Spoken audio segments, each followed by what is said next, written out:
Terima kasih. Assalamualaikum warahmatullahi wabarakatuh. Selamat malam teman-teman semua. Mr. David, halo, itu membawa patungnya itu. Ya, di sesi yang ketiga ini saya akan membahas tentang neuromuskuler pada kasus pediatri. Dan seperti yang sudah dibahas Bu Umi maupun Mr. David tadi ya, kami di sini dalam webinar ini hanya mengupas sedikit, membuka wawasan teman-teman tentang NMT itu apa sih, neuromuskular itu apa gitu. Jadi bagi teman-teman yang peserta saat ini ya yang sudah mengikuti basic NMT, semakin haus akan kasus-kasus, monggo besok kalau sudah nggak pandemi ya bisa ikut yang level advance. Sedangkan teman-teman yang belum pernah ikut NMT basic, semakin tertarik dengan NMT, mari ikut yang basic. Insya Allah nanti kami tim teacher yang ada di sini akan memfasilitasi mengadakan workshop yang basic sambil menunggu aman pandemi ya. Oke, saya lanjutkan ya. Jadi hari ini kita akan belajar tentang kasus pediatri, sedikit mengupas ya. Oke, di sini saya tadi sudah dikenalkan Bu Siska ya, sudah hafal ya nama saya, Novi Hikmah. Panggilannya biasa panggilan mesra siapa Bunda?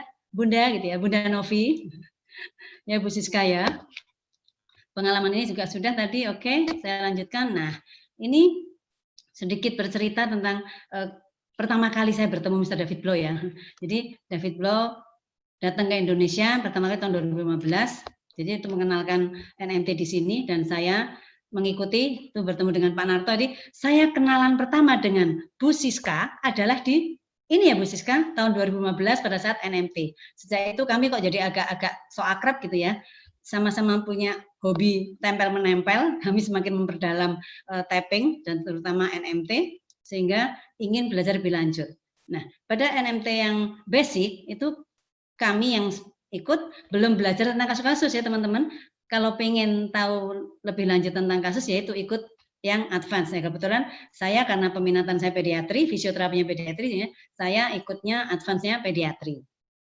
Kemudian di dalam advance pediatri itu sudah ada 2 angkatan ya, sudah ada 2 angkatan. Kebetulan saya sendiri sudah ikut advance pediatri dan sudah mendampingi David Blow dalam mengisi pediatri waktu di Solo di UMS ya Bu Umi ya. Waktu itu saya sudah diberi jatah 2 hari saya, 2 hari David Blow, dan setelah itu beliau sudah memberikan rekomendasi ke saya, Novi, kamu boleh mengadakan advance pediatri. Dia ada berita gembira ya Bu Siska ya. Advance pediatri kalau ada teman-teman yang minat sudah bisa dilakukan dengan teachernya saya. Untuk yang advance yang lain mungkin masih harus ada David Blow ya. Oke, ini konsep NMT tadi sudah banyak dikupas oleh David Blow maupun Bu Umi. Saya tadi karena disuruh ngebut, jadi saya kebut aja ya. NMT adalah suatu konsep biomekanik. Saya lanjut aja ya, agak cepat ya teman-teman ya, karena waktunya mepet dan nanti banyak bahasnya di kasus-kasus pediatri. Oke, ini juga masih karakteristiknya NMT bisa dibaca nanti di materinya. Oke, saya lanjutkan aja. Karakteristiknya masih ya, ini masih tentang karakteristik NMT. Meliputi apa? Tadi sudah tahu semua ya teman-teman. Nah di sini efek dari wrinkles, mungkin tadi ada yang belum begitu jelas. Memang tapping itu nempel harus sempurna nempel di kulit. Kayak tadi saya dengar ada pertanyaan tentang pada bayi ya, pada anak-anak ya. Jadi tapping ada lemnya, ada perekatnya. Sehingga kalau tadi ada yang nanya, kalau tangannya basah bisa enggak? Jadi kalau kulit yang selalu basah, itu otomatis nggak bisa nempel dengan sempurna tappingnya, sehingga efeknya kurang bagus atau kurang bisa bermanfaat. Jadi memang harus kering. Gitu. Kemudian kalau pada anak-anak, pada bayi kita lihat secara fisiologis bayi itu kan kulitnya berbeda dengan kita, dengan yang dewasa ya. Tapi ada yang tanya, apakah boleh di tapping? Boleh, asalkan tappingnya itu ada yang minim iritasi. Kalau saya sebagai fisioterapis pediatri ya, saya agak bicara merek nggak apa-apa ya. Saya ada berbagai tapping, ting-ting itu. Ada tapping khusus yang ini neotape. Dia yang sering saya pakai neotape itu untuk bayi. Biasanya pengalaman saya memasang tapping dengan neotape tadi, bayi umur 1 hari atau 2 hari saya tempel dengan tapping tersebut tidak terjadi iritasi. Ya, gitu ya. Oke, nah di sini seperti yang dilihat tadi sudah dijelaskan oleh David Blow bagaimana efek dari dekompresi maupun kompresi. Jadi, kalau kita memasang tapping pada kulit harus dijaga jangan sampai terstretch tappingnya. ya. Yang ditarik adalah kulitnya atau ototnya. Itu aja saya kupasnya ya. Lanjut aja. Nah, ini sekarang udah masuk agak ke pediatri ya. Bedanya kasus pediatri dengan kasus dewasa, kita akan melihat kasusnya. Kasus pediatri itu biasanya kasus anak-anak tuh karena apanya sih? Oh, karena gangguan perkembangan di otaknya. Oh, karena permasalahannya di saraf pusatnya, sehingga terjadi gangguan seperti itu. Sehingga kita di sini berbicara tentang tapping dalam kasus pediatri, kita harus tahu bahwa konsepnya adalah bottom up treatment. Artinya apa? Jadi dari dasarnya, dari basicnya baru kita akan bisa mengatasi gejalanya secara umum. Jadi enggak ini ya beda dengan yang tadi jelaskan Bu Umi ya. Kalau pada kasus-kasus muskuloskeletal maupun neuromuskuler itu bisa sangat cepat terjadi perubahan, atau misalnya nyerinya dari nilainya, misalnya nilai fast-nya misalnya dari 7 atau 8, begitu dikasih tapping beberapa kasus itu langsung nggak sampai 10 menit itu nyerinya langsung turun, fast-nya bisa langsung turun menjadi 2 atau 3 seperti itu. Tapi pada kasus pediatri nggak seperti itu. Misalnya kasus pediatri seperti tadi ada yang nanya ya, Down syndrome belum bisa jalan, apakah langsung dipasang tapping langsung bisa jalan? Itu nggak langsung seperti itu, ada prosesnya dan ada beberapa tempat yang harus ditempel tapping tersebut, nah itu yang kenapa kok harus di level advance. Teman-teman sudah masuk di basic dulu, sudah mengikuti basic NMT course basic, sudah tahu tempel-tempelnya otot-otot tertentu bagaimana, begitu membahas kasus, entah itu cerebral palsy, entah itu Down syndrome, kita udah bisa langsung berpikir, oh kalau CP kenceng spastik begini yang dipasang adalah daerah sini, daerah sini. Jadi beberapa tempat bisa dipasang. Itu kenapa kok pada kasus pediatri nggak akan kelihatan langsung hasilnya ya. Dan seperti di sini dilihat, saya bahas di sini bahwa sistem saraf kita bekerja 24 jam. Nah, pada kasus pediatri kalau ditambahkan dengan pemasangan tapping, maka efek terapeutiknya ya, efek terapi yang kita berikan akan lebih lama. Bayangkan gini teman-teman ya, kalau memegang atau melatih pasien pediatri, pasien anak, berapa lama sih memberikan latihan? Paling lama 1 jam ya. 3/4 jam sampai 1 jam. Maka efek terapi latihan tadi setelah 1 jam selesai melatih, biasanya sudah hilang. Contohnya misalnya pada kasus spastik. Kasus spastik gitu kita berikan latihan, entah pakai metode Bobat, entah pakai metode PNF atau metode apa saja, setelah beberapa menit kemudian akan lemas, akan rileks. Tapi beberapa jam kemudian setelah dia pulang, bisa spastiknya muncul lagi, menjadi kaku lagi. Nah, kalau kita padukan atau kita modifikasi atau kita kombinasi dengan metode tapping NMT, terutama yang NMT ya, terapi yang sudah kita berikan sebelumnya, exercise terapinya, terapi latihan yang kita berikan, langsung dilanjutkan dengan pemasangan tapping, aplikasi tapping kita berikan di otot-otot tertentu atau area tertentu yang sesuai dengan tujuan kita, itu akan mempertahankan efek dari hasil terapi atau efek dari terapi yang tadi kita berikan akan lebih bertahan lama. Paling tidak selama tapping itu terpasang. Kan tapping itu terpasang bisa 3 sampai 4 hari. Ya, baru dibuka. Jadi selama 3 sampai 4 hari tersebut, selama 24 jam kali sekian hari tadi, tapping akan nempel terus di area tersebut, dan selama si anak bergerak, menggerakkan tubuhnya, tapping itu ikut bergerak dan ikut memberikan tadi efek dekompresi tadi tetap ikut, dan itu ikut membantu relaksasi otot, ikut menstimulasi kerja dari sistem saraf dan sebagainya. Seperti itu ya. Oke, saya lanjutkan. Nah, di sini juga sebagai dasar kenapa sih kok aplikasi NMT bagus gitu ya. Kalau kita lihat di sini, otak tidak akan membuat suatu aktivitas tanpa adanya stimulasi. Jadi pada dasarnya otak itu organ yang malas gitu. Maksudnya malas kenapa? Malas karena otak tidak akan bekerja kalau tidak ada distimulasi. Seperti teman-teman bisa bayangkan ya, kalau lagi membayangkan, lagi nggak pengen ngapa-ngapain, nggak pengen mikir apa-apa, badannya bagaimana posisinya? Pasti akan santai, akan tiduran aja, atau kalau orang Jawa bilang layah-layah ya. Itu karena tidak ada stimulasi. Stimulasi itu bisa berupa apa? Bisa berupa suara, bisa berupa penciuman. Mesti kita mencium bau yang enak nih. Mesti badan kita ada yang enak nih. Pasti akan bergerak kan? Nah, hal seperti itu yang bisa kita bayangkan bahwa pada kasus anak-anak, kasus pediatri, kasus anak-anak yang ada gangguan di saraf pusatnya, kalau dia tidak mendapatkan stimulasi apapun, dia akan diam santai, diam aja, nggak mau bergerak. Atau misalnya pada pasien CP, di dalam otak dia kerja inhibisi maupun fasilitasinya error ya, jadi tubuhnya malah spastik, kenceng gitu. Nah, otak tidak bisa menyuruh, "Mbok jangan kenceng, mbok rileks aja." Kalau nggak ada yang bantuin nyuruh dari luar, atau nggak ada yang membenahi, atau nggak ada yang ada stimulasi itu, ayo jangan kenceng, jangan spastik seperti itu. Jadi di sini kenapa tapping bisa membantu proses tersebut, karena begitu ditempel tapping akan ada rasa atau sensasi di kulit tersebut, di dalam di tubuh anak tersebut untuk membuat dia pengen bergerak apa sesuai dengan tujuan atau sesuai dengan aplikasi tapping yang kita berikan, seperti itu ya. Jadi konsepnya seperti sesuai dengan plastisite, neuroplastisite otak, gitu ya. Oke, cukup jelas ya. Nah, di sini kalau kita lihat pada kasus-kasus pediatri itu permasalahannya ada. Jadi gini ya, kalau kita lihat dari tonusnya ya, ada yang kasus yang hipertonus, tonusnya tinggi sekali. Contohnya pada kasus cerebral palsy. Ada juga kasus yang tonusnya terlalu rendah sehingga dia hipotonus pada Down syndrome atau pada delay development karena ada CMV-nya seperti itu ya. Kemudian ada juga permasalahan head control-nya lemah, anak tidak kuat mengangkat kepala, seperti itu. Atau motorik kasarnya terlambat tengkurap, terlambat duduk, seperti itu. Atau gerakan motorik halusnya terlambat, dia tidak teliti, tidak bisa telaten menulis atau bermain dengan jari-jari. Atau ada juga kasus kemampuan emosionalnya terlambat, atau porojalnya kaku dan sebagainya. Jadi dalam permasalahan motorik ini, kalau teman-teman memperhatikan sini ya, fungsi tapping untuk apa ya? Kadang ada yang bilang, apakah tapping gunanya untuk menurunkan tonus? Jadi kalau secara umum, tapping atau aplikasi NMT bukan menurunkan tonus, tapi menormalkan tonus. Jadinya tonus yang tinggi pasti akan menjadi turun, yang rendah akan menjadi naik, karena menormalkan. Ya. Jadi perlu diingat itu ya, menormalkan. Jadi jangan salah ini, karena kalau ada salah persepsi, tapping gunanya bisa menurunkan tonus otot loh. Berarti terus, kalau hipotonus gimana? Kalau hipotonus apakah terus jadi semakin low tone? Oh tidak, karena manfaat aplikasi tapping adalah menormalkan. Bisa membantu secara metabolisme tubuh menjadi bagus, sirkulasi darahnya bagus, fungsi gerakan-gerakan menjadi bagus seperti itu. Saya lanjutkan ya. Sebentar, kok nggak mau?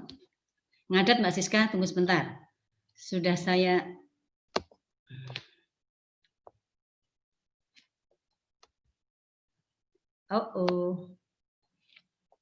nggak mau bergerak screen saya. Tunggu sebentar. Oke. Nah, sudah. Oke. Nah, ini spesifik pada kasus NMT pada gangguan motorik. Ini ada saya jelaskan di sini, saya gambarkan di sini bahwa pada kasus-kasus gangguan motorik itu aplikasi NMT bisa bermanfaat untuk membantu meningkatkan nutrisi di otot serta oksigenasinya. Jadi karena sirkulasi darahnya lancar, bagus gitu, darah kan membawa nutrisi, membawa oksigen.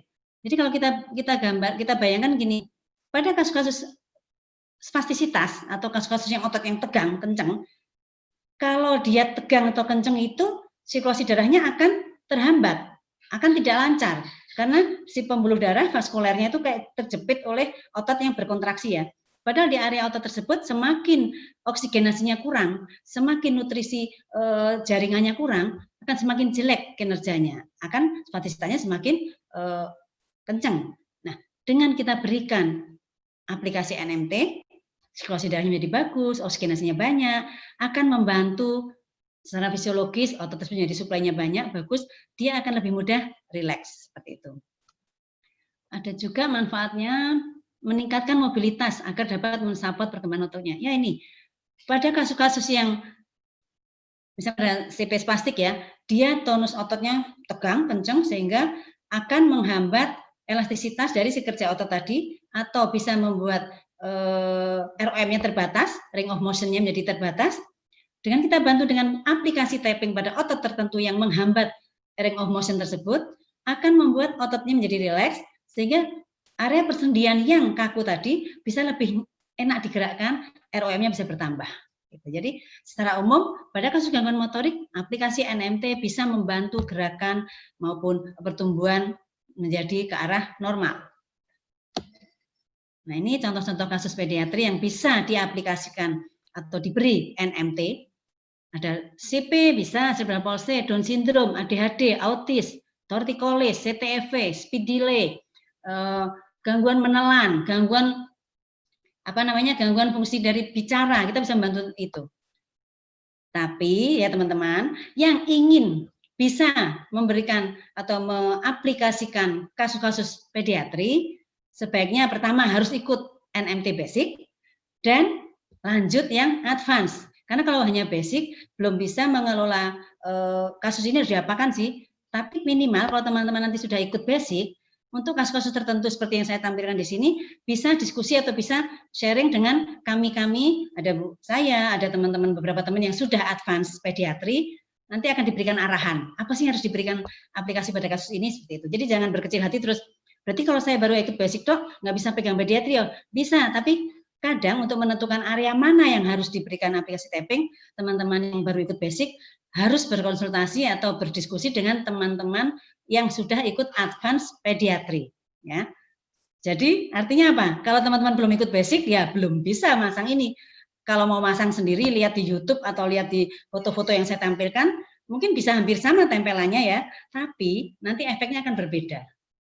Dan efek yang berbeda tersebut kadang-kadang akan membuat atau apa namanya mencemari nama baik dari konsep tersebut. Jadi saya harap teman-teman yang ikut di pelatihan ini lebih terbuka pandangannya bahwa oke, kalau aku memang minat di konsep NMT atau konsep apapun yang teman-teman pengen ya, ikutlah pelatihannya, ikutlah workshop supaya terlatih, supaya lebih diajari yang benar seperti apa. Nah ini saya sudah mulai ke gambaran dari kasus-kasus yang biasanya pengalaman saya masang kasus pediatri ya. Pada kasus cerebral palsy ini bisa kita pasang di ini. Kenapa kok harus sampai advance ya teman-teman yang pediatri, kasus pediatri? Karena pada kasus begitu kita bicara kasus, misalnya CP ya cerebral palsy, yang kita pasang itu bukan hanya satu otot, bukan hanya berbicara oh deltoidnya, oh gastroknya, oh abdomennya, bukan.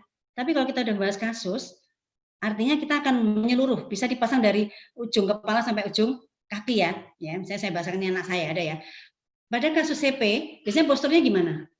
Begini ya, dia ada ketegangan di otot punggung. Dia ada opistotonusnya. Nah, tegang gini. Nah, gimana sih kita akan mengatasi anak spastik yang kencang semua tubuhnya? Otomatis kita berpikir sebagai fisioterapis, otomatis bisa kan berpikir, oh pada CP spastik yang kencang ototnya ini. Oh, aku sudah ikut NMT. Tapi mungkin masih basic. Boleh tanyakan pada teman yang sudah advance atau boleh kontak ke saya, ke Bunda. Bunda, saya punya pasien spastik, dipasang mananya. Tapi asal teman-teman sudah ikut basic, menjelaskannya akan gampang. Oh, kalau spastik pasangnya di sini.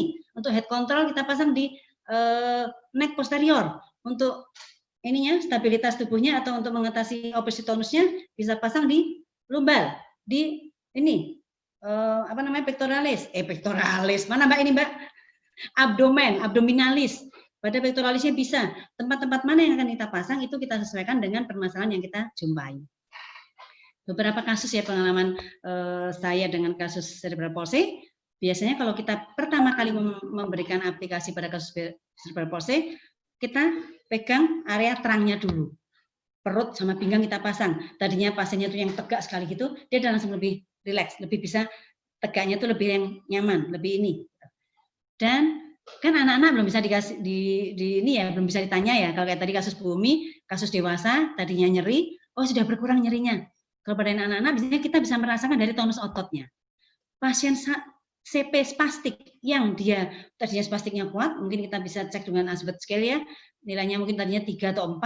Setelah kita pasang aplikasi tapping NMT, nah langsung nanti kita cek lagi Ashworth scale-nya bisa menurun. Dan biasanya orang tua si anak tadi sudah bisa menceritakan bahwa Bunda, sekarang saya gendong anak saya kok udah rasanya lebih ringan ya. Kadang-kadang seperti itu.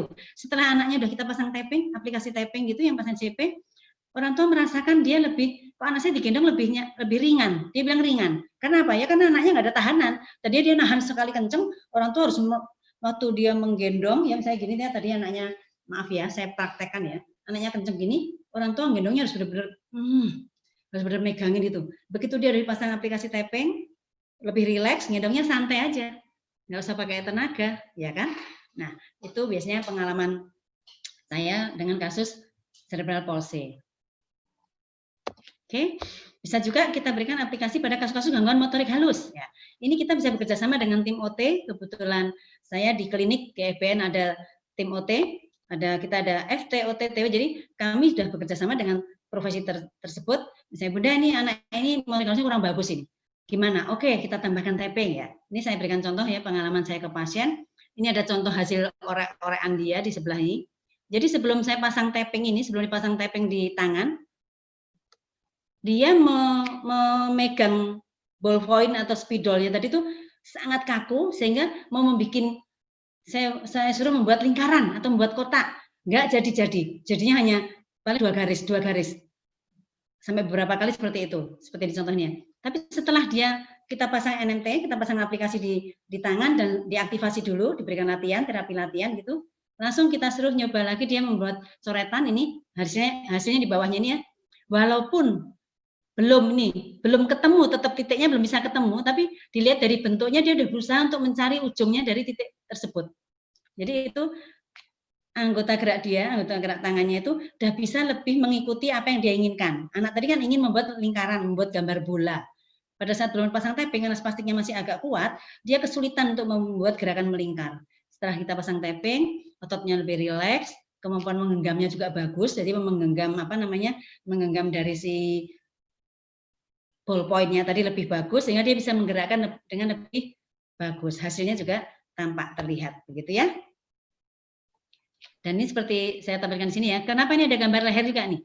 Yang tadi konsep dari pediatri, aplikasi NMT pediatri kan ada bottom up. Artinya apa? Kalau kita ingin membenahi area tangan, kinerja area tangan, kita pasang tappingnya bukan hanya di tangan. Itulah kenapa harus ikut advance ya. Advance tadi nanti kita akan diajari, oh ternyata di tangan kaku ini sumbernya karena dari saraf otak, saraf pusat. Saraf pusat otomatis mempengaruhi otot di lehernya, otot di bahunya. Jadi kadang-kadang kita harus memberikan aplikasi di leher dulu. Kadang kita tambah di trapesius, bisa juga ditambah di deltoidnya. Karena kerja dari ujung jari tangan itu juga dipengaruhi dari ketegangan di area di atasnya, seperti itu. Maaf Bunda Novi, 5 menit lagi. 4 minutes again. Oke. Ya, ini kalau memperbaiki pola jalan, ada gambarnya ya. Tadinya ini anak kasus CP juga, ini pasien saya pasien CP, tipenya hemi, dia hemi, jadi waktu berjalan dia agak jinjit, sisi kaki kanannya agak jinjit sedikit. Akan berikan aplikasi apa? Kita benahi.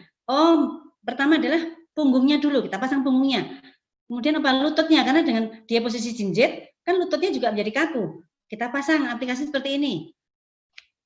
Supaya dia agak lebih lurus. Di kakinya seperti apa?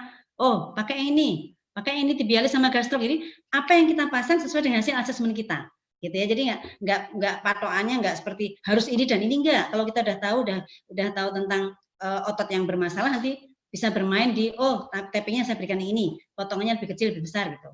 Bedanya nanti potongan yang anak sama dewasa juga beda banget ya teman-teman ya. Harus bisa motong yang kecil-kecil ya. Misalnya gini nih, seperti saya tampilkan di sini ya. Nih, kalau kita mau tapping, lebarnya kan segini. Kalau pasien dewasa tuh lebar 5 cm bisa hanya dibagi 2. Bagi 2 bisa. Kalau anak-anak enggak. Setelah bagi 2 kita bagi lagi menjadi 3. Ini jadi kecil-kecil. Bisa dibagi menjadi 4. Jadi memang 0,3, 0,4 seperti itu. Ini pada kasus untuk gangguan oral atau disfagi atau kasus speed delay. Kita juga bisa membantu memberikan aplikasi tapping. Tadi ada yang nanyain ya. Bentuknya seperti apa ya? Seperti ini. Posisinya gimana?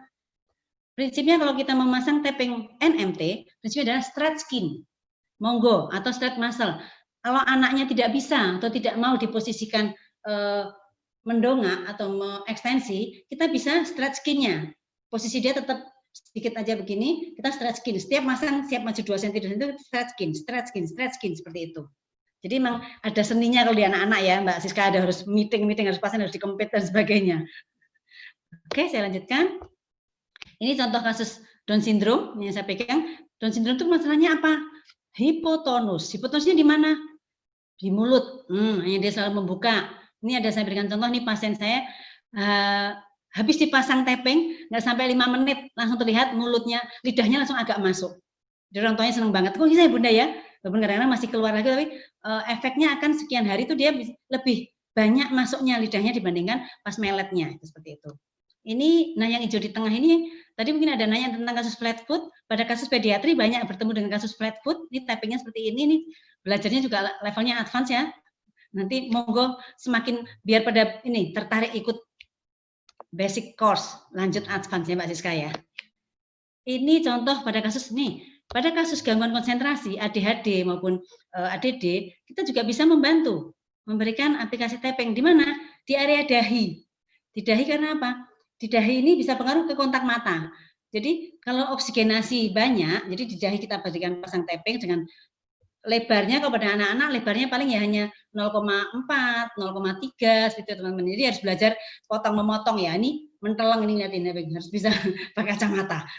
Harus motong tappingnya harus kecil-kecil. Kita pasang di dahi. Beberapa kasus yang dengan kita berikan pemasangan ini, pada saat dia latihan untuk masuk ke ruang OT ya, dilatih untuk konsentrasi, lebih bagus. Hasilnya lebih bagus dan kontak mata bisa lebih lama. Seperti itu. Ini juga pengalaman saya pada kasus Bell palsy. Jadi pada anak-anak juga ada Bell palsy ya, bukan hanya pada dewasa ya. Bell palsy pada pediatri, kita pasangnya hampir sama nih, sama dengan Bell palsy dewasa, sama, hanya yang beda ukuran dari tappingnya, lebarnya. Kalau pada pasien dewasa, lebarnya kita pakai 0,6, 0,8. Kalau anak-anak 0,4, 0,3. Intinya fisioterapi yang ikut NMT atau yang tertarik tapping harus bagus apa? Motorik halusnya ya. Tidak harus pakai gunting yang mahal. Kadang Bunda pakai gunting yang harga 10.000 juga bisa, tetap bisa motong 0,3. Jadi ada teman yang, ya Bunda guntingnya mahal jadi bisa. Jangan alasan. Mana tukeran guntingnya? Saya pakai gunting yang biasa juga kalau kita udah biasa. Itu yang biasa. Kalau udah biasa motong-motong nanti enak sekali. Ini ada juga kasus strabismus. Ini pengalaman saya pada kasus strabismus, mata juling ya. Ini begitu dipasang juga nggak sampai 5 menit, 10 menit, langsung terlihat agak simetrisnya, ada fotonya ya. Langsung mata yang tadinya ke arah medial sekali, kita pasang, kita berikan aktivasi. Aktivasinya otomatis kalau pada dahi, aktivasinya kalau anak-anak kan nggak bisa dikasih aba-aba ya. Kalau orang dewasa kan, ayo Pak angkat alisnya gitu. Kalau anak-anak kita yang menggerakkan, kita gerakkan sampai gini. Seperti gini. Jadi digerakkan aktivasi itu namanya. Setelah beberapa menit diaktivasi langsung terlihat dia sudah melihat benda satu benda di depannya, matanya sudah tidak begitu masuk seperti yang gambar di atas, seperti itu. Selesai Mbak Siska. Ini gambar yang di bawah yang saya tampilkan ini. Waktu ini kami, monggo dikenal teman-teman, ini teman-teman fisioterapis yang sudah NMT advance. Ini yang gelombang pertama, ya, David. You are masih young, more younger. David masih agak muda gitu. Ini yang kedua, nih sesi kedua yang di UMS. Hanya beberapa teman, beberapa orang ini. Nah, setelah Bunda mengikuti pelatihan NMT Advance dan mendampingi beliau di Advance yang di UMS, sudah diberi kewenangan, diberi hak untuk monggo, silahkan kalau mengadakan Advance Pediatri, silahkan dengan teachernya saya. Katanya begitu. Moga-moga beliau nggak lupa ya. Mungkin begitu aja Mbak Siska dari saya tentang pediatri. Semoga bermanfaat untuk membuka wawasan teman-teman. Oh, ternyata aplikasi tapping itu bisa bermanfaat pada kasus apapun ya. Tadi Bu Umi menceritakan kasus muskuloskeletal, saya pediatri. Sehingga teman-teman yang belum ikut basic, ayo ikut basic yuk. Gitu mungkin Bu Siska. Terima kasih. Saya kembalikan ke Bu Siska. Oke. Terima kasih Bunda Novi atas paparannya yang sangat komprehensif bersama dengan contoh-contoh aplikasinya yang luar biasa ya. Mungkin menjadi ketertarikan tersendiri dengan gambar-gambar tadi. Dan ini sudah ada beberapa pertanyaan Bu Novi, meskipun sudah ada yang sudah dipaparkan, tapi baiklah kita baca saja ya, mungkin perlu dijawab supaya lebih jelas. Setidaknya ada sekitar mungkin 6 ya, tadi saya baca ada 6. Nah ini yang pertama, ini ya, dari Bu Nur Akirda, dari Riau. Apakah NMT bisa diaplikasikan pada kasus anak yang ADHD atau hiperaktif? Bagaimana aplikasinya supaya anak tersebut bisa tenang, Bu? Bentar ya, lanjut dulu. Jangan adik ya sekalian. Ini ada pertanyaan juga. Apakah NMT bisa efektif untuk kasus DMP? Ya, saya kira itu dulu, 2 dulu, nanti lanjut berikutnya. Silakan Bu Novi. Iya Mbak Siska, makasih. Oke, tadi yang tanya tadi Bu Nur, apabila Ibu Nur belum ikut basic, NMT basic, kayaknya mau tak terangkan agak susah, tapi untuk gambaran aja ya teman-teman ya.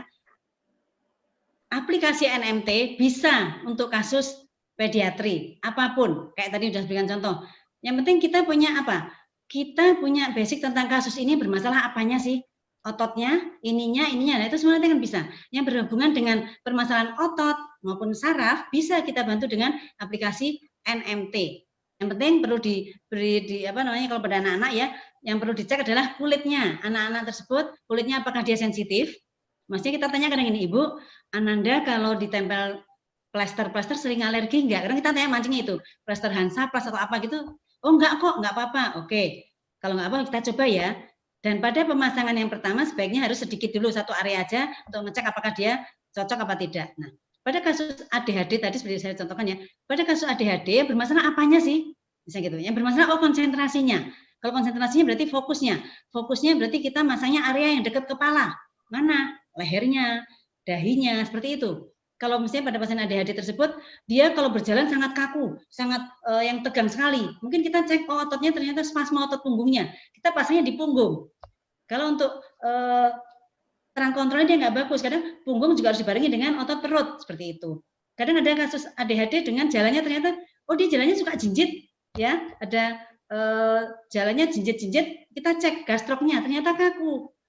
Tendon Achillesnya juga tegang sekali, kita bisa masangnya di situ. Jadi teman-teman, yang penting kita tahu tentang permasalahan kasus tersebut, mari kita asesmen, kita periksa, kita cek, otot-otot mana yang bermasalah, otot mana yang bisa kita bantu dengan NMT, dan perlu diingat lagi ya, metode apapun tidak akan bisa berdiri sendiri. Jadi kalau teman-teman mau menghandle kasus ADHD atau ADD atau kasus autis itu, ada metode yang lain, metode terapi yang lain. Bisa terapi punya banyak konsep ya. Ada neurosensomotor refleks integrasi, ada terapi latihan, baru ditambahkan aplikasi tapping. Saya pada kasus CP bisa diberikan bobat dulu, diberikan terapi latihan, baru NMT seperti itu. Itu untuk yang ADHD ya Mbak Siska. Tadi satunya DMP ya. Intinya hampir sama jawabannya. Semua kasus yang bermasalah dengan otot dan saraf bisa. Yang penting cek kulitnya dia hipersensitif atau tidak. Seperti itu. Itu mungkin Mbak Siska. Oke, terima kasih Bunda Novi. Selanjutnya pertanyaan dari Bu Sandra Lolita. Bunda, bagaimana aplikasi NMT pada tonus fleksib dan spastik? Base, origo, and insersionya. Mohon pencerahannya, Bun. Silakan. Oke, Bu apa Lolita ya? Oke, Ibu Lolita berarti pasti belum ikut NMT basic ya. Karena masih berbicara tentang origo insersio. Origo insersio itu tetangga sebelah, konsep yang lain. Jadi di dalam konsep NMT, neuromuscular tapping, kita tidak memakai konsep masangnya origo insersio, seperti itu tidak. Tapi kita memang harus tahu tentang otot. Origo insersio otot kita harus tahu, karena pemasangan tapping itu tapping yang NMT ya, itu kita akan melingkupi otot tersebut, mungkin melipir di pinggirnya otot, atau di tengahnya seperti itu. Jadi tidak ada kata-kata masangnya dari origo insersio ya Bu ya, tapi pada area tersebut, area tertentu, monggo besok ikut basic ya, supaya lebih tahu. Gitu mungkin Mbak Siska. Oke, lanjut dari Ibu Melati Jakarta. Mau menanyakan, saya pernah membaca tentang pemberian tapping pada anak ASD untuk meningkatkan awareness and arousal. Apakah benar pemberian tapping bisa membantu meningkatkan awareness? Mohon penjelasannya, Bu. Iya, bisa banget. Hampir sama dengan kasus ADHD tadi ya. Intinya gini ya, otak anak itu kalau dia diperbanyak oksigenasinya, dilancarkan sirkulasi darahnya, dibanyakin nutrisi di otaknya, itu akan lebih mudah bekerja, mudah diajak untuk ngapa-ngapain. Nah, ngapa-ngapain itu apa? Ya terapi latihan yang kita berikan. Artinya latihan yang kita berikan juga kita harus berikan latihan untuk meningkatkan awareness-nya tadi, meningkatkan dari konsentrasi dia. Jadi tetap harus digabung atau dipadu dengan latihannya ya, metode terapi latihan yang lain. Jadi jangan hanya tapping berdiri sendiri, intinya begitu. Misalnya contohnya seperti ini. Misalnya kalau yang saya pakai di ini ya di klinik ya, pasien-pasien dengan ASD, ADHD seperti itu kita berikan neurosensomotor refleks integrasi. Kita bantu menata refleks primitifnya. Kita benahi otot-otot yang tegang, ada tendon guard, ada myofascial release. Setelah terapi latihan dan lain-lain diberikan, kita tambahkan dengan aplikasi tapping, bisa di leher, di dahi dan sebagainya. Itu akan membuat efek terapi yang tadi kita berikan lebih bertahan lama dan lebih dapat sesuatunya. Misalnya tadi awareness-nya akan lebih muncul. Habis fisioterapi, lanjut ke terapi yang lain, ke OT misalnya, ke okupasional terapi, misalnya tim OT akan mengatakan kalau ditambah terapi itu anak selama latihan di OT dia lebih bagus fokusnya, lebih ini seperti itu. Jadi bisa banget Mbak Siska. Itu kayaknya penasaran banget ikut NMT ya. Ayo kita ngadakan NMT yuk, yang workshop jumpa darat. Oke. Bunda Novi lagi laris nih ya. Ya, ini lanjut. Dari Dwi Liviasari mau bertanya, apakah NMT bisa diaplikasikan pada kasus anak speed delay, autis, fokus kontak mata juga masih kurang. Kalau bisa bagaimana untuk aplikasinya? Terima kasih. Pertanyaannya berbeda, jawabannya sama ya Mbak Siska ya? Ya, sama. Jawabannya sama kayak tadi, intinya ayo ikutlah NMTC, Neuromuscular Tapping Course. Ya, kalau saya sarankan semakin penasaran dengan ini, atau kalau teman-teman ingin sekedar tahu dulu posisinya di mana. Kalau pas main ke Jogja, silakan mampir di Gria Visio Bunda Novi, lihat aplikasi-aplikasi yang kita lakukan. Oh ternyata tapping bisa untuk kasus ini kita bisa sharing. Ya, intinya bisa semua kasus pediatri bisa dibantu dengan aplikasi tapping. Gitu Mbak Siska, kesimpulannya bersama, jawabannya bersama. Oke. Lanjut ya Bunda. Yuk. Jawab sampai habis. Apakah dari Rio Ardianto, apakah NMT bisa dipasang pada bayi dengan gangguan menghisap atau mengunyah?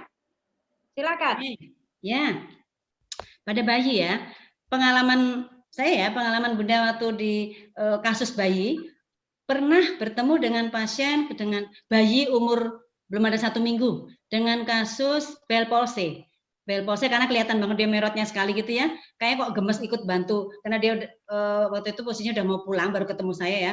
Saya berikan masas area muka, area wajah, langsung saya berikan tambahan tapping. Karena orang tuanya mengeluhnya dengan dia merot gitu kan ngenyutnya kurang bagus, kurang kuat. Itu tappingnya seperti kasus Bell palsy, kita berikan di area wajah itu aman. Pada bayi itu aman. Yang penting merek tappingnya berbeda ya. Kita biasanya saya pakainya tapping yang nilon yang minimal iritasi. Nah kalau pada kasus gangguan menelan, pada bayi biasanya kalau bayi itu masih di rumah sakit, kita belum bisa, nggak berani melakukan tambahan tapping karena kadang perawat nggak boleh ya. Tapi kalau pada kasus yang sudah pulang ke rumah, bisa. Selain kita berikan oral stimulasi, kita berikan tadi tambahan di area lehernya. Area leher, kalau memang bermasalah di mulutnya, bibirnya, bisa kita tambahkan di mulutnya atau bibirnya seperti itu. Jadi bisa banget diaplikasikan pada bayi dengan kasus gangguan oral maupun gangguan yang lain. Gitu mungkin Mbak Siska. Oke, Bu Novi, sepertinya berapi-api Bu Novi ya. Agak pelan-pelan dan jangan berkesan promosi. Saya lihat kok promosi mau basic NMT. Ini semangatnya. Ya, semangatnya. Bu Novi, ini ada lagi pertanyaan tentang bagaimana pemasangan pada CTEV. Pada CTEV? Ya. Ya, bisa. Kalau suruh memberi contoh dan berikan arahan cara nempelnya kayaknya nggak bisa karena itu saya nggak tahu apakah yang nanya ini sudah NMT basic apa belum. Kalau sudah basic, monggo nanti chat ke Bunda, kita akan diskusi ya. Intinya teman-teman ya, jangan terpancang pada diagnose. Kalau saya, entah itu diagnosa CTEV, entah itu diagnosanya CP, entah itu DS, entah itu ADHD, tapi lakukan asesmen, pemeriksaan, impairment-nya apa, permasalahannya apa, otot yang tegang yang mana, yang kurang nutrisi yang mana, itu nanti kita bisa bantu dengan aplikasi NMT. Gitu secara umum jawabnya seperti itu Mbak Siska. Jadi kalau CTEV, kalau kita lihat ya teman, pada kasus CTEV saya berikan, ini ya anak saya ajak ya, CTEV kan kakinya gimana? Bengkok ke dalam begini ya, biasanya kita berikan masa stretching pada area yang otot yang kencang tadi, tibialis anterior dan tendon Achilles. Bunda punya pasien yang umur CTEV umur udah hampir 6 atau 7 bulan, dia udah agak bagus ya, ininya sendinya, ankle-nya. Selain kita berikan masa stretching, saya tambahkan dengan aplikasi NMT pada tibialis anteriornya, supaya dia lebih kuat, tadinya dia yang bengkongnya ke sini gitu ya, ototnya biar lebih kuat, tibialis anteriornya. Kemudian ada permasalahan di tendon Achillesnya, kita pasang tendon Achillesnya supaya lebih rileks, sehingga dia bisa lebih lentur gerakannya seperti itu. Jadi bisa diaplikasikan pada kasus CTEV tergantung otot yang bermasalah. Gitu Mbak Siska. Oke, yang bertanya Ibu Swarti Harjono, jadi boleh dilanjut ya, Mami. Mami lanjut, nanti chat Japri ya Mami. Oke, lanjut ya Bunda, masih banyak. Berbagai macam warna pada tapping, apakah ada spesifikasi untuk diterapkan di permukaan otot? Artinya warna terang dan gelap, apa ada beda? Pertanyaan dari Bu Sandra Lolita. Oke, kalau secara umum warna tapping mau biru, mau kuning ya. Ini promo ya, bukan mau kuning, mau apa lagi? Mau warna krem ya. Warna-warna tapping itu secara umum tidak maksudnya kalau CTV harus pakai kuning, ini biru enggak. Jadi secara umum warna tidak mempengaruhi, tetapi pada kasus tertentu dengan dia apa namanya? Yang peka atau agak hipersensitif terhadap sesuatu, terhadap tempel-tempelan gitu, kita sebaiknya mencoba menempelkan tapping dengan warna yang lebih soft, lebih lembut, atau malah warna kulit. Gitu. Saran Mr. David juga loh dulu itu. Jadi pada warna-warna kulit lebih soft itu lebih minimal iritasi. Kalau warna yang gelap, ya apalagi warna hitam ini ya. Wow, ini ada tapping warna hitam. Warna hitam semakin warnanya gelap, dia akan kalau dia peka, gampang kayaknya gini loh. Tubuh kita, kulit kita itu bisa merespon sesuatu yang menempel dengan warna tertentu. Jadi kayak cuma warna tapi kulit bisa merasakan loh. Karena warna-warna gelap itu cenderung berat. Kalau warnanya gelap, berat artinya kulit langsung merekam ini apa sih? Yang nempel di aku apa sih gitu loh. Nah, itu dengan si kulit memikirkan seperti itu, otak langsung gitu langsung merespon tubuh kita adalah, nggak mau aku nggak mau dengan tapping itu. Akhirnya akan mudah terasa kayak gatal-gatal, iritasi seperti itu. Jadi warna secara umum tidak ada masalah, tidak ada perbedaan warna untuk kasus, tapi hanya yang paling aman adalah warna-warna soft untuk kasus yang sensitif. Kalau pada orang tua biasanya ada kasus tertentu, orang tua itu saya nggak mau yang kelihatan banget, saya mintanya warna kulit. Tapi kalau pengalaman Bunda di klinik, orang tuanya malah merasa gaul anaknya kalau dikasih warna-warni. Jadi request kadang-kadang, Bunda, anak saya besok tappingnya pink ya, besok saya ganti yang biru ya. Jadi warna-warna itu intinya nggak pengaruh, monggo silahkan dipakai warna apa saja. Gitu mungkin Mbak Siska. Oke, terima kasih. Bunda masih mau jawab pertanyaan masih banyak. Ini pertanyaan ini ya, dari Lia Dwitasari. Apakah pengambilan level basic ke advance harus ada jarak atau bisa langsung mengambil secara langsung? Pertanyaan berikutnya, apakah harus ada maksimal orang untuk membuka masing-masing kelas? Oh, pertanyaan yang bagus, Mbak Siska. Sponsor kita berhasil. Jadi gini teman-teman ya, untuk mengambil advance memang harus mengambil basic dulu kan. Tapi kalau jarak tuh enggak, karena pengalaman saya mengadakan waktu advance yang kedua itu David Blow ya, itu ada salah satu peserta baru ikut di tempat saya basic seminggu yang lalu, pas buka advance pediatri langsung ikut. Bisa nyantol, bisa malahan kadang kalau barusan ikut yang basic, begitu dapat advance tuh masih inget semua tempel-tempelan per otot. Jadi kalau teman-teman membayangkan gini, bedanya mungkin mereka bingung bedanya basic sama advance ya Mbak Siska ya. Jadi membayangkan apakah harus ada kasus dulu? Enggak.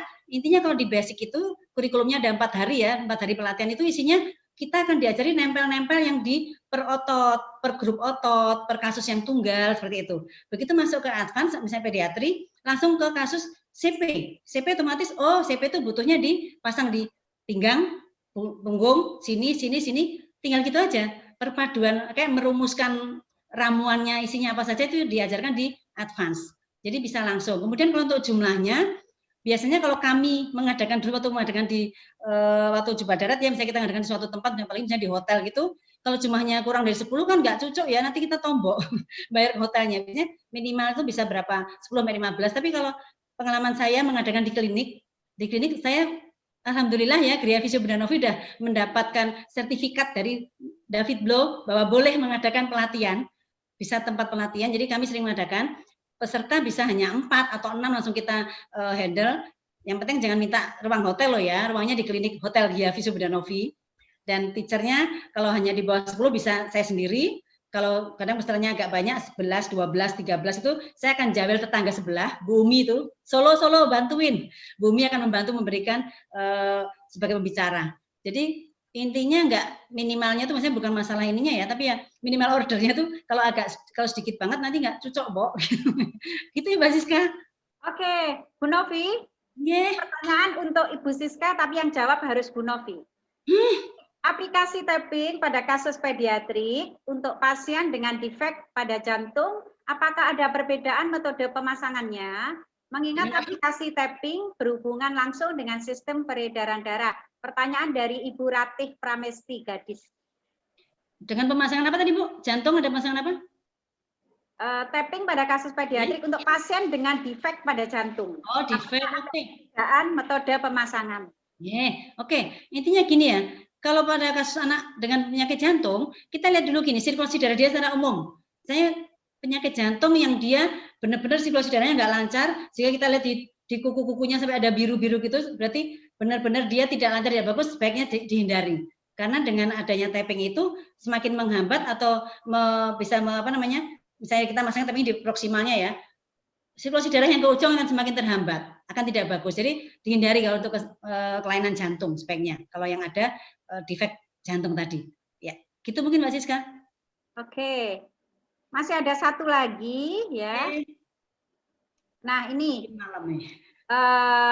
dari Sri Gunanto.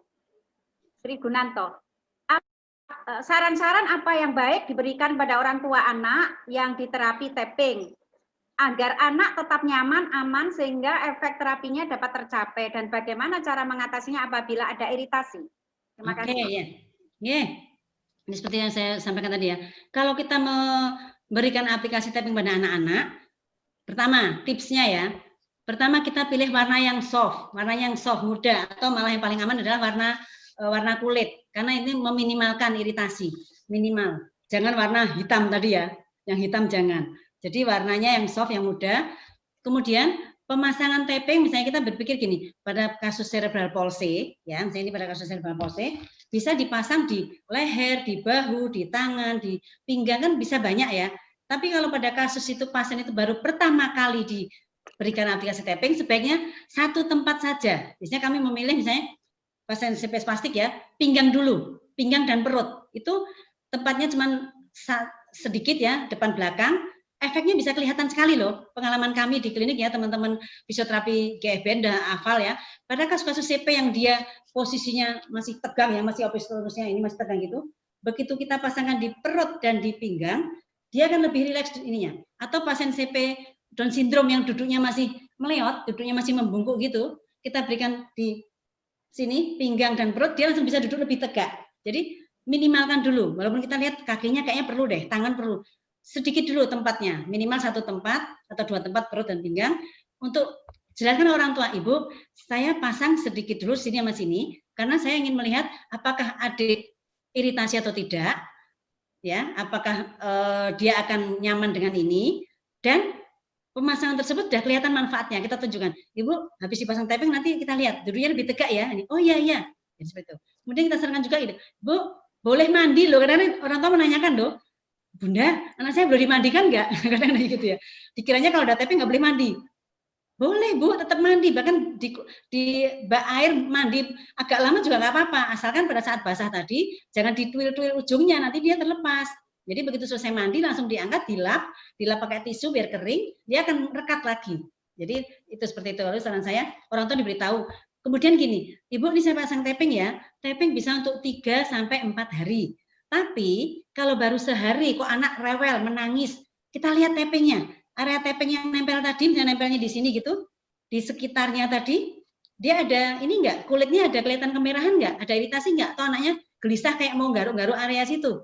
Mungkin dia nggak cocok, iritasi, langsung dilepas saja Bu. Dan jangan lupa diajarkan cara melepasnya ya. Melepasnya paling aman kondisi basah, dibasahin pakai air atau bisa pakai baby oil, dibasahin ujungnya baru kita lepas. Kemudian menarik tappingnya, jangan melawan rambut ya, jangan dari bawah ke atas, nih dari atas ke bawah. Kalau melawan dari tumbuhnya rambut nanti cekit-cekit, nanti anaknya rewel. Mungkin gitu Bu Siska tipsnya.